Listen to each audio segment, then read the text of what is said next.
ఇప్పుడే జీ5 app download చేయండి. చూడండి మీ ఫేవరెట్ టీవీ షోస్ ఎప్పుడైనా ఎక్కడైనా. పండగ వాతావరణం మనం హోలీ సెలబ్రేట్ చేసుకుంటున్నాం కాబట్టి కజ్జికాయలు ప్రత్యేకంగా అదే హిందీలో గుజియా కూడా అంటారు దాన్ని, నార్త్ లో కజ్జికాయలు అది చేస్తే బాగుంటుందేమో. నూనె లేకుండా కూడా కజ్జికాయలు రావు అనుకుంటారమ్మా. నూనె లేకుండా ఎలా వస్తాయి మరి? మామూలుగా కజ్జికాయలు అంటే అందరూ చేసేది నెయ్యితో చేస్తాం సామాన్యంగా మేమైతే.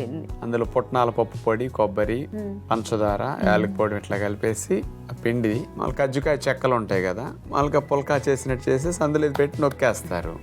దీన్ని తీసుకెళ్లి నూనెలో దేవుతాం. అది మైదా పిండిలో చేస్తాం. మైదా పిండి అంటే పైన కవర్ సాఫ్ట్ గా ఉండాలి కాబట్టి.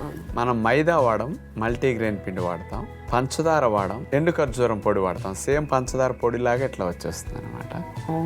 మిగతావన్నీ సమానంగా వాడతాం. నూనెలో దేవం, నాన్ స్టిక్ లో పెట్టొచ్చు, ఓవెన్ లో పెట్టొచ్చు, ఎయిర్ ఫ్రైర్ లో చేయొచ్చు, ఎన్ని రకాలుగానే కజ్జికాయలు కాల్చేయచ్చు. సేమ్ డిఫరెన్స్ లేకుండా వచ్చేస్తుంది. ఆ కజ్జికాయలు అందరు చేసుకునే వెగట్ వస్తాయి. మేము చేసేది ఆయిల్ లేదు కాబట్టి వెగట్ రాదు, టేస్ట్ సేమ్ ఉంటుంది.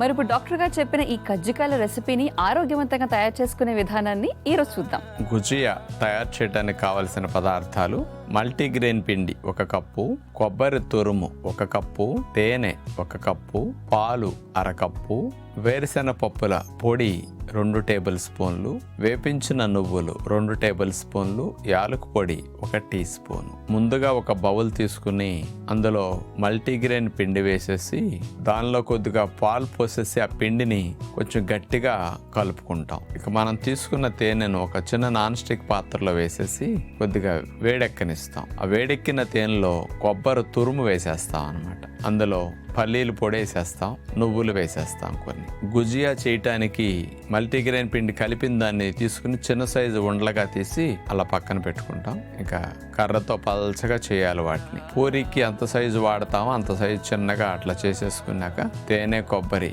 కలిపిన దాన్ని అందులో పెట్టేసేసి సెంటర్లో అంచమట నీరు తడపాలి. ఎందుకంటే అంటుకోవటానికి అంచులమట తడిపేసేసి అటు చేతి వేళ్ళతో అట్లా నొక్కేస్తే చాలా అంటుకుపోతుంది అనమాట. ఇక వీటిని నూనెలో వేపకుండా మన ఇంట్లోనే బేక్ చేసుకోవటానికి మందపాటి అల్యూమినియం పాత్ర పెట్టి ఇక అందులో ట్రేని తీసుకుని ఆ ట్రేలో ఇవన్నీ పెట్టేసి గుజియాలు పైన మూత పెట్టేసేసి ఒక 20 మినిట్స్ అట్లా ఉంచేస్తే చక్కగా వేగుతాయి. ఇక ఫైనల్గా వీటి మీద పాకం లాగా పోయటానికి మనం తేనెను తీసుకుని కొంచెం నీళ్లు కలిపేసి మరిగిస్తాం. ఆ తేనె నీళ్లు కలిసేసరికి జిగురు వచ్చేసి పాకం లాగా తయారవుతుంది. ఇందులో యాలకి పొడి కూడా కలిపేస్తాం. అలా వేడి చేసుకున్న గుజియాలు తీసుకొచ్చేసి ఈ పాకంలో వేసేస్తాం. ఒక 2-3 నిమిషాలు అట్లా ఉంచేస్తే పాకం అంతా బాగా పట్టుకుంటుంది, లోపల కొంత పీల్చుకుంటుంది.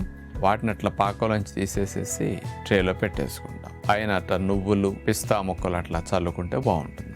చూసారు కదండి, ఎంతో ఆరోగ్యవంతంగా చేసుకునే కజ్జికాయలని మనందరం కూడా కాస్త హెల్దీగా తయారు చేసుకునే విధానం డాక్టర్ గారు చూపించారు.